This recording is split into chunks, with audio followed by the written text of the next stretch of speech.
Since starting the Fresh Out series, we've been getting tons of emails about prison life. So we decided to start this series to answer all those questions you have. Prison life can be a scary thing if you know what you're walking into. You can end up in a deadly situation or get fucked up. I'm Big Herc, and I served nearly a decade in federal prison. And I've seen and lived through some shitty times. And this is Prison Talk. Explains what happens when someone in prison starts to lose their mind or start to go crazy.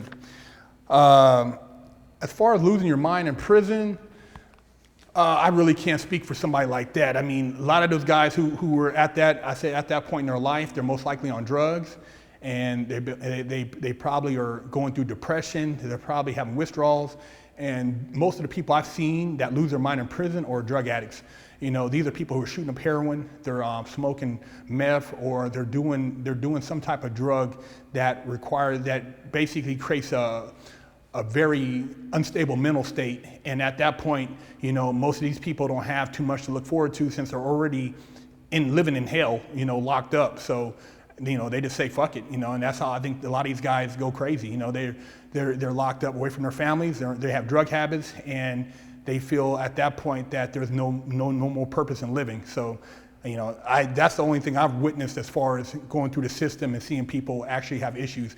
I've been to juvenile hall, I've been to youth authority, I've been in the feds, and I ain't never thought about killing myself or losing my mind. So I think that has a lot to do with if you have a drug habit. So drugs are a big factor when it comes to people losing their minds.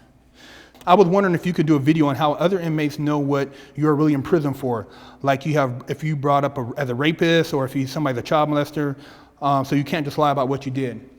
Well, when you come to prison, a lot of times you kind of fall into a particular group. Usually, you know, whoever is the shot caller for that group is gonna say, hey man, at one point they're gonna ask you, you know, what's your paperwork? Bring your paperwork out. And what they mean by bring your paperwork out is they want to see what you're locked up for, what your case was.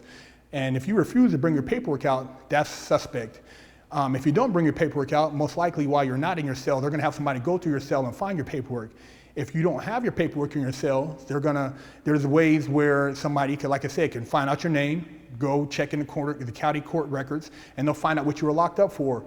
It's easy nowadays. With the internet, you can Google and find out what a person was locked up for. Or sometimes if there's a guard in there who might not really give a fuck about you, they might say, hey, this guy's a rat, or this guy's a molester, or he's a rapist, whatever the case may be. And so one way or the other, word's gonna get out. So you can't go to prison and expect to just stroll through your time and nobody find out what you're in there for if you're a piece of shit. If you're a piece of shit, they're gonna find out, you're gonna be exposed, you're gonna have to check in, or you're gonna get that wig split.